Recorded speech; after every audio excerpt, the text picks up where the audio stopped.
Greetings everyone, and Great here for another Age of Empires 3 replay. So on the right side as the blue Russians, we have CEO of Age of Empires 3.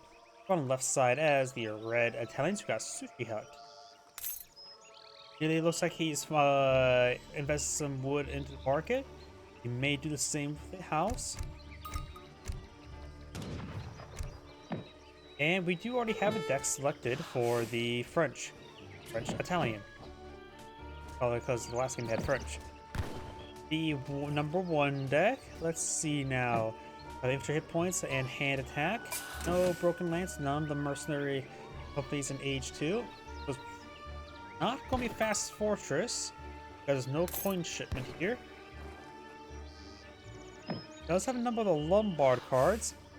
Food Lombard investments are probably the worst of the investments you can go for as the Italian. Because it's best you mainly deposit in food when you get a chance. If you because the other resources don't provide you any, actually doesn't provide you any value or real value compared to your village's work time. But depositing food does provide you quite a bit of value. I'm making a Italian's Age of Empires 3 video, and I can probably explain that a little bit more.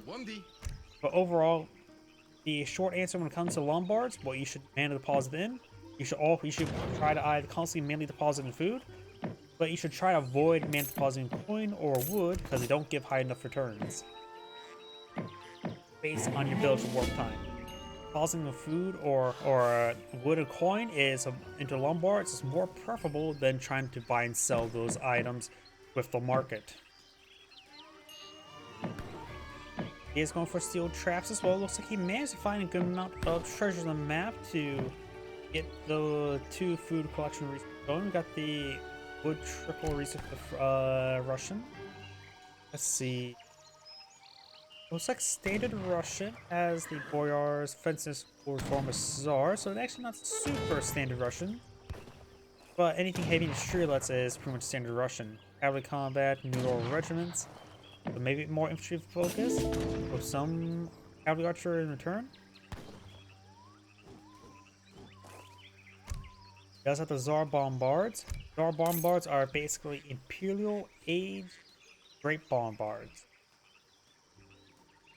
So they're great, but not super great. Or biased towards heavy cannons when it comes to all the late game artillery pieces. He does not have Freemasons as a card, which it's very fun to go for the what's called advanced fortifications, doubling the build limit of outposts, and Freemasons is a pretty fun combo. Having your architects build 14 outposts for free. It's a pretty fun combo. We do also have the Florentine financiers.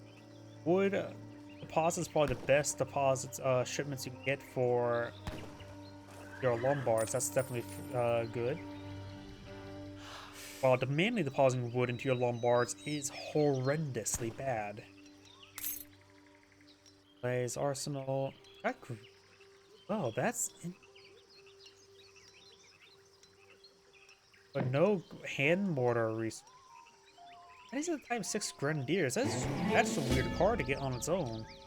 You don't see that card all too often. He's going for the Advanced Politician with a Medicae,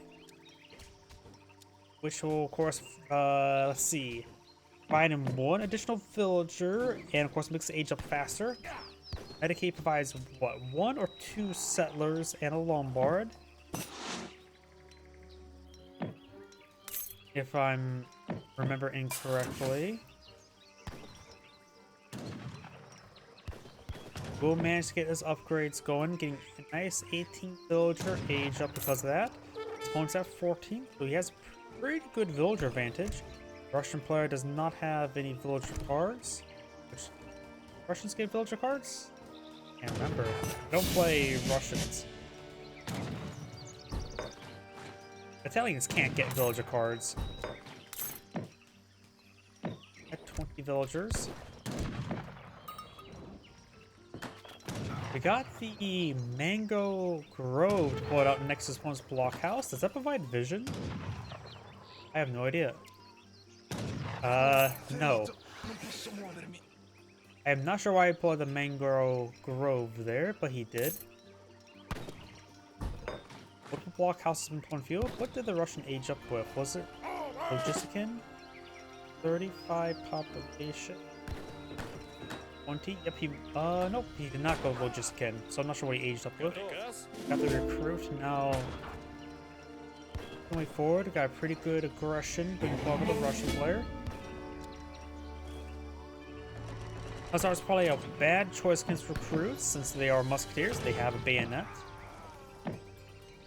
Passiveers are not good either. They're actually worse than a musketeer in 1v1 combat.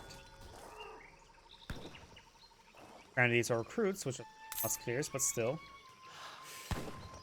CEOofAOE3. Time say passiveership is not bad though. But see the Russian player is being aggressive. You have to be defensive and apply some defense. Though the Hussars are doing pretty good counterattack there, so the Hussars were a good choice to harass the opponent's villagers. Got a stable here, got multiple Lombards here. He has all 5 Lombards now in the field. Yes, looks like Manny depositing some coin, which is not a good idea.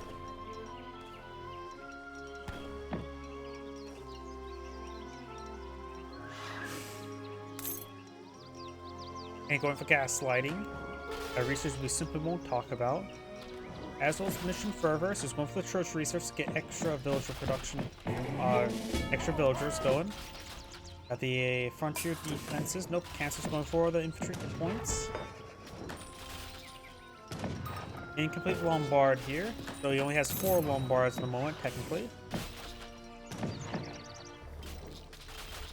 Grove Rickshaw also aiding the advance somehow. Hussars coming in for another raid, very nice. Maybe around 4-6 wouldn't be half bad. It looks like they're in trample mode there.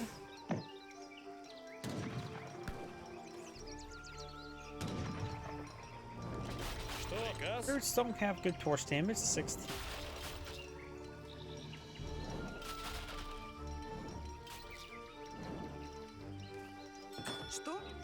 Got some Italian musketeers here. More recruits being pulled in, very nice.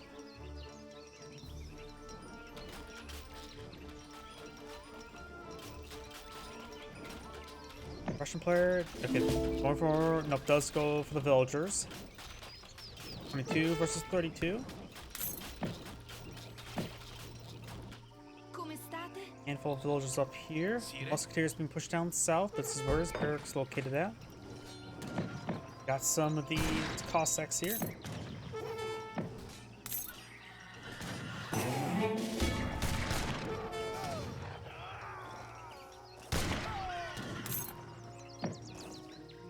Rest of these Cossacks falling on back.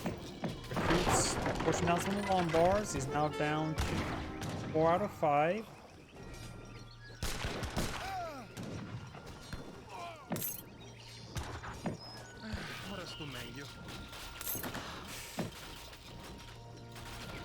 Italian players going for fencing school. That's not exactly a card you want to go for right now. And we don't have the population to support all of this stuff. Losing too much infrastructure. He's trying to go for some outlaws. On this map, you can get out some thuggies, which are excellent skirmish light infantry units, which are incredibly high in population cost.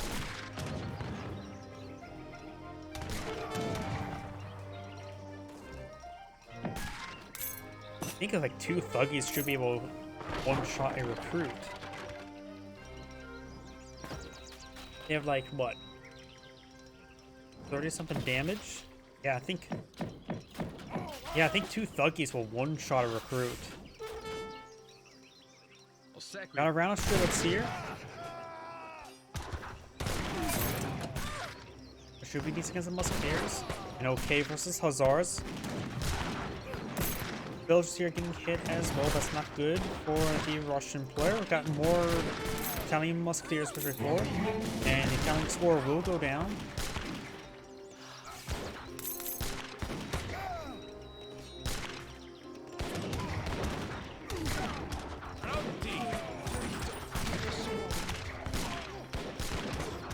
more recruits here. Up north, a couple of these musketeers are falling back. It's got villagers still there. Blue's still going around torching some stuff. It's investing heavily into collecting coin. He has deposited some in there. He has not gone for the financiers.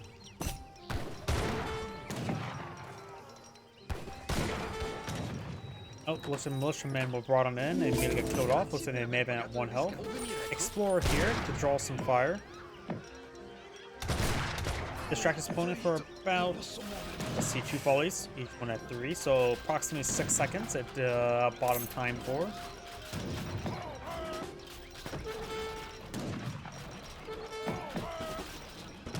Up north, we've got more recruits and the Streltsy. Streltsy should just engage the musketeers.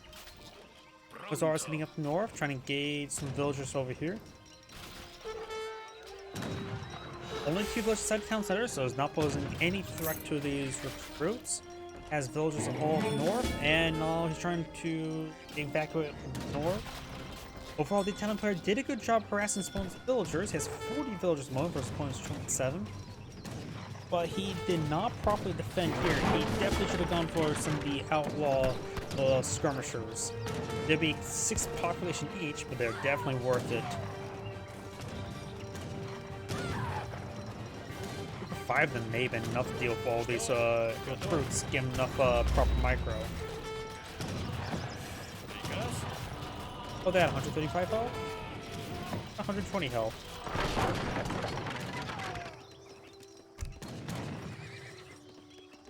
Ah, that's why they have increased hit points, but it didn't say like plus X hit points. Does that increase the base hit points? Look, it doesn't say plus something points. Maybe I'm just going crazy.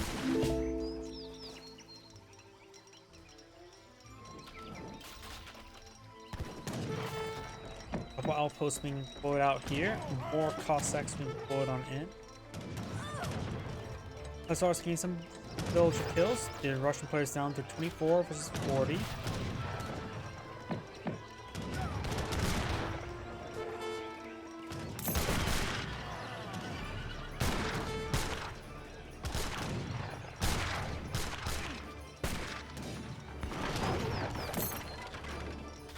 Outposts going on down.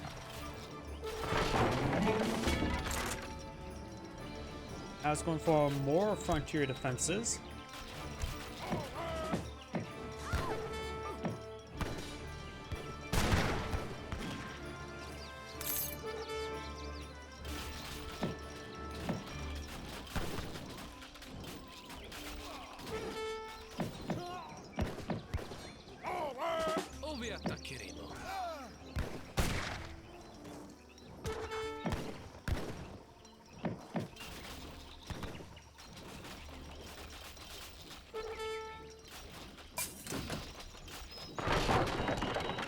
Basilica has gone down. We have, of course, now 2 outposts here and some militiamen. Talon players not backing out of the game. He has villagers everywhere, so his economy is still good. Yeah, his economy is still excellent. He has all resources deposited on in, which only increase his food generation. That's it.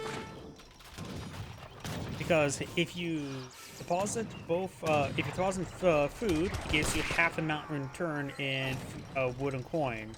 If you put wood and coin in, it'll give you half of each other's resource. Thus, your net profit, you will not gain any additional wood or coin. While you do have a higher food return rate, giving you only food in return. The actuality means you're not making any profit with you're only making food as a profit.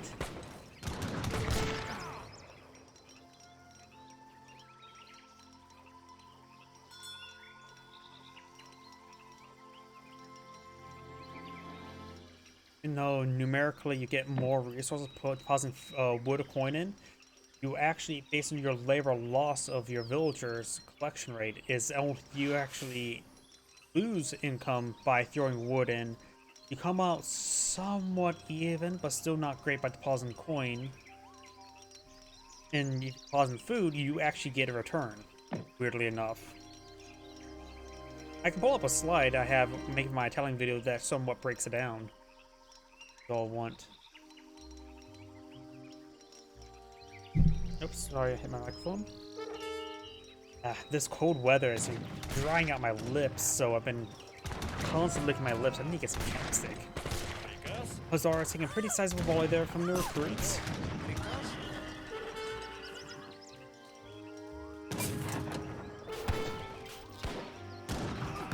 Militiamen gain some good damage. Hussars not getting off many village kills at 29 versus 47. Got some recruits over here.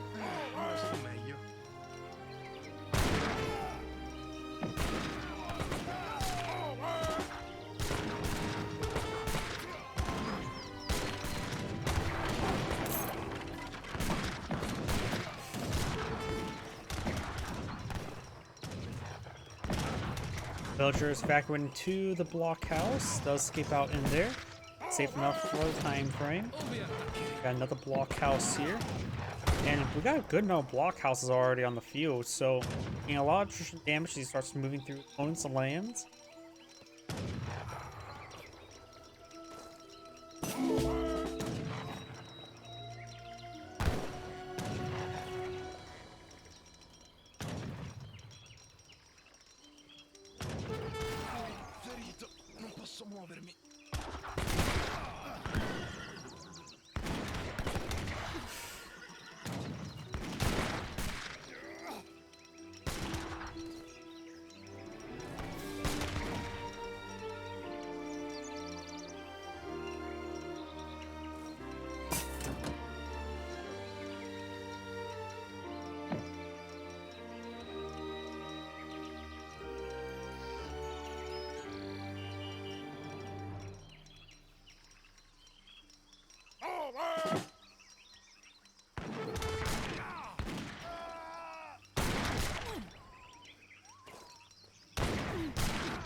Of course, now the structure.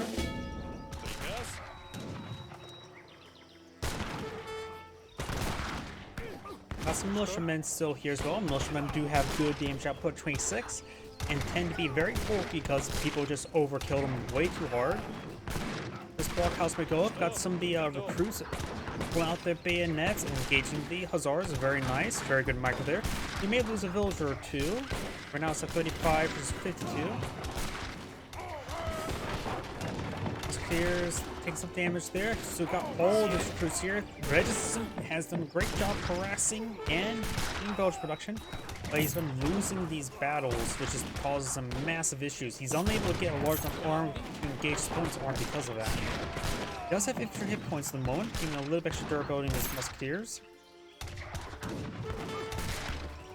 And plus, he's taking a lot of attrition damage from these various units. He's also building these proxy barracks, but haven't been able to really capitalize on it. Lombard's going down. He still has positive many resources in here.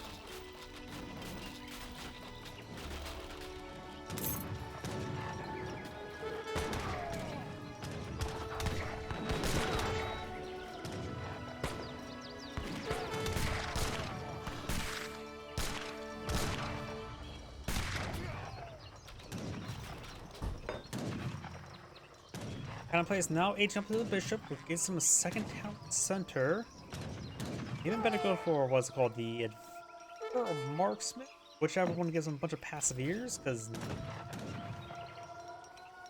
he's fighting against a lot of heavy infantry.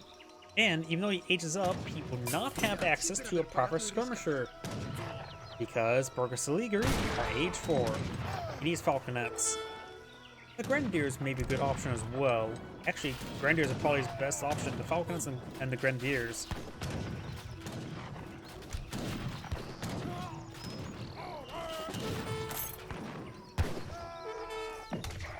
Red's villagers even get a good volley there. Recruits.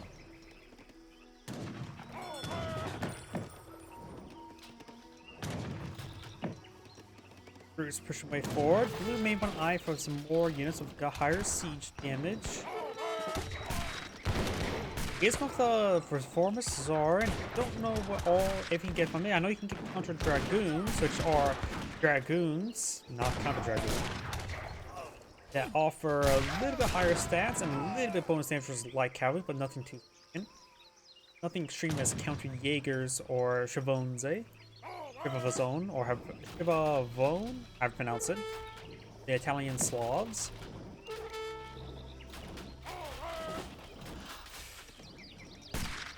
Musketeers and a passive engaging.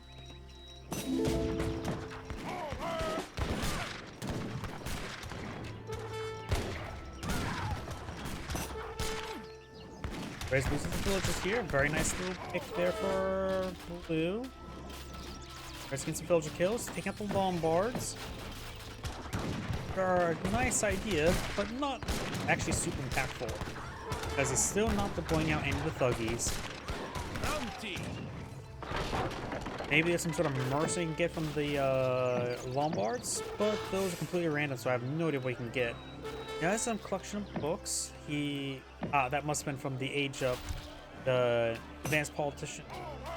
If it increases your next Age Up, not your current Age Up. I always get that mixed up because the Aztec one, it affects your current Age Up.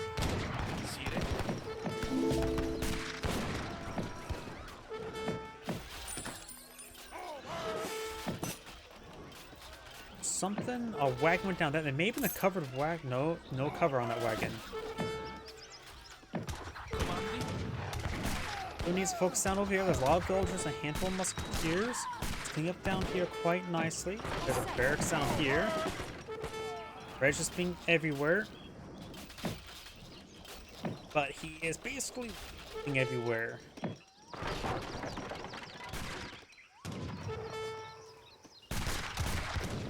Here's some Cossacks. They're not full Pecheniks, which bonus damage versus villagers, or really good torch damage. Musketeers trying to pulls out the bayonets, but there's too many recruits here to stop them. More musketeers there.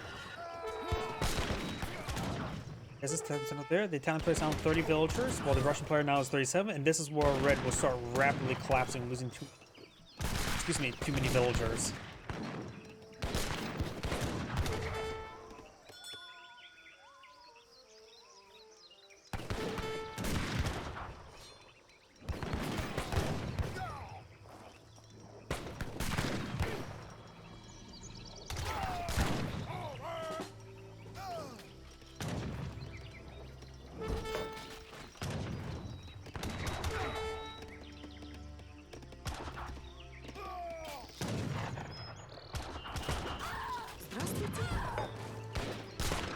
Got around Chelsea, not a bad idea. Musketeers do pull the bayonets. Right now they're at 18 damage per attack, while the Strelets have higher melee damage, higher DPS since they're twice attack speed. So maybe worse off to actually go into melee against Chelsea.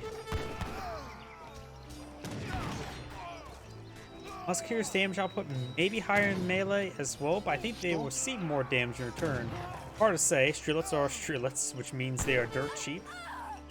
Red's losing more villagers here. Russian player has 34 villagers. His opponent is at 25. He has Malay's Arsenal, which also gives... The Malay's Arsenal is also more or less a booming card as well, since it will of course give him access to Advanced Arsenal, make them all cheaper in half. Thus give you more villagers. Looks like a Red did back out of the game, I think. Zangrade saying, thank you for watching, and on to the next replay.